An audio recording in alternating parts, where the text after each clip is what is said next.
Next up, Ooh. at UFC Vegas 91, we have Karine Silva taking on Ariane Lipski in the most moved betting line on this card. And not most total movement. That's the Dontel Mays fight. That dude opened even money, shot up to 2-1, and then went right back down to an underdog. But from open to where it is now, this is the most amount of movement.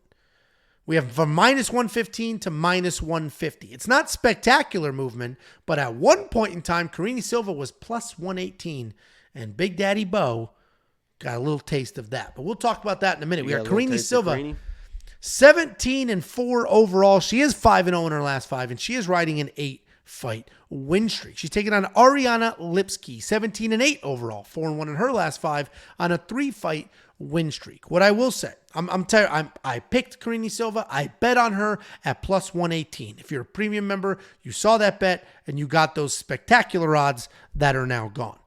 With that out of the way, what I will say, I think Karine wins, right? She moves forward. She's got 17 wins with 17 stoppages. Striking's not great, but she is a powerful grappler who will rip you to the ground and then immediately start working for something. She can get a TKO. She can get a submission, but she has proven 17 separate times that she is unbelievably dangerous. She just smoked, and by smoked, it was a little bit sloppy, Marina Moroz, where she had a knockdown and then the guillotine. She's taking on Ariane Lipski. Where I was going with all of that, where I started and then pivoted, is Ariane Lipski, you want to snap judge. I wanted to snap judge as soon as I saw the matchup, like, oh, Ariane sucks. And there was a period of time where she wasn't very good. She's got no power. She's not dangerous at all. So between these two women, one is insanely dangerous, one isn't even a little bit dangerous. Although she did just finish her last opponent. But Ariane Lipski, I don't know what changes she made in her personal life or her professional life, but she went from a pitter-patter, no-power striker to a well-rounded mixed martial artist who has gone 4 for 4 in her last takedown attempts. She has defended 21 takedowns in her last 3 fights. All of a sudden, Ariane Lipski is a well-rounded fighter. Still doesn't have power, but she has that technical striking. She's got good takedown defense, and now she's got a couple of good takedowns herself, and she just submitted Casey O'Neill, who was supposed to be a hot prospect. All of that being said is just to give Ariane some credit for the evolution that she has made, the progress she has made in her career. I do personally believe that Karine Silva is that girl. 17 wins with 17 finishes. I think she gets it done. Keep in mind, I bet on her at plus 118. Now she's minus 150, and then we're going to cruise our way to God knows what odds. The best the best bet, there we go, for Karine Silva might be inside the distance decision, no action, because Ariane's not going to finish her. And if we see Karine go a little bit longer, I don't necessarily know what will happen. I do think she wins. I do have a bet on her. But if the inside the distance decision, no action odds are solid, I might go ahead and sort of double down to protect myself from a bad decision. What do you think, Jakey Bombalos? Yeah, I think the progression of, and first of all, you know, let me preface this breakdown by saying that, yeah, you know this fucking, God, this eats me alive, man. Just when they make me choose between these two fucking Brazilian, the beautiful Brazilian women, I just can't. It just hurts me, Angelo, and you know it, man. And you fucking know it, and I think the people know it too, that this gets me emotional when I have to choose between two beautiful Brazilian females, but I'm going to try and do my best here and get this impartial breakdown. If there's anyone that can be impartial with two beautiful Brazilians, I think it's going to be me. I'm not going to be biased in any way. Ariane, to me, in my opinion, the growth that you talk about, it's a little bit in the matchups, in my opinion. I don't know how much she's really evolved.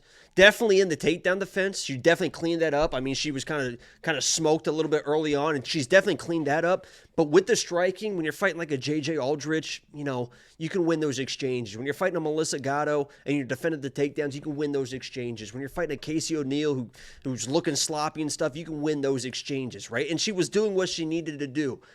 But when I watch her strike, it is just it's 1-2. And then it's 1-2. And then if she lands something, guess what? She's going to follow it up with a 1-2, 1-2, 1-2 with a kick. Something to that effect. She's not in there throwing combinations and slipping shots and throwing a 1-2 with an uppercut and changing up what she does. She gets in the pocket after she lands, and it is very stiff.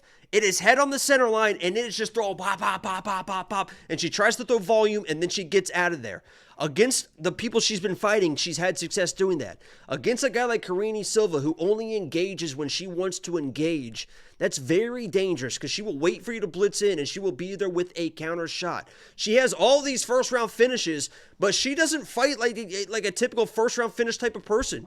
A lot of those people are coming in very aggressive, trying to get the takedown. They're trying to land that power shot. They end up gassing because of it. They can't get that finish. Karine Silva is a very kind of methodical fighter. She's going to wait in the striking, wait for an opportunity to present itself either in the striking, wait for you to get a little bit aggressive, and that's when she's going to shoot the takedowns. And her takedowns are very different than the takedowns of Melissa Gatto or JJ Aldrich. She's very physical. She's very strong with those takedowns. So honestly, and I'm waiting for these odds because I think they're going to close again because you mentioned she was a bigger dog, and they have started closing a little bit to what they were. I'm waiting for these odds. I'm going to bet Karine Silva. I like her in this matchup. People are going to be like, oh, what after the first round?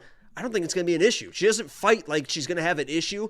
Ariane is not like a crazy volume type girl. And if she tries to throw volume, I think Karine is going to be able to find a shot, hurt her, then get to the wrestling and do what she does in the grappling. So I know Ariane has definitely made improvements in takedown defense, but I think the overall improvements are a little bit overrated, more in the matchups. And I think Karine is the real deal.